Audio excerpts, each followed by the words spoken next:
Welcome to the Salmon Runs YouTube. Enjoy the video. In this video, I will explain how to use oregano oil for Candida.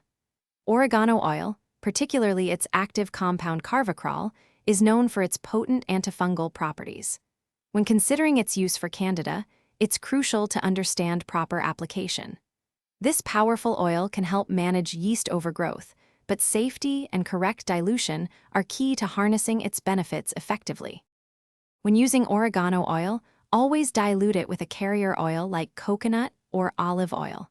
For internal use, begin with 1 to 2 drops mixed into a teaspoon of carrier oil, taken orally. You can gradually increase the dose if tolerated, but never exceed 4 to 6 drops per dose. For topical application, dilute it similarly before applying to the skin. Before incorporating oregano oil into your routine, it's wise to consult a healthcare professional, especially if you have existing health conditions or are on other medications. Be mindful of potential side effects such as stomach upset or skin irritation.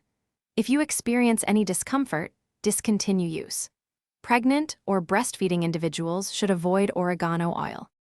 To maximize the effectiveness of oregano oil, consider combining it with a comprehensive anti-Candida diet, focusing on low sugar and processed foods. Supporting your gut health with high-quality probiotics can also help restore beneficial bacteria and further combat yeast overgrowth. Remember, consistency and a holistic approach are key to long-term success. Check the description for a link to Little Tree's Black Ice and other great deals. Thanks for watching. Consider subscribing if we helped you.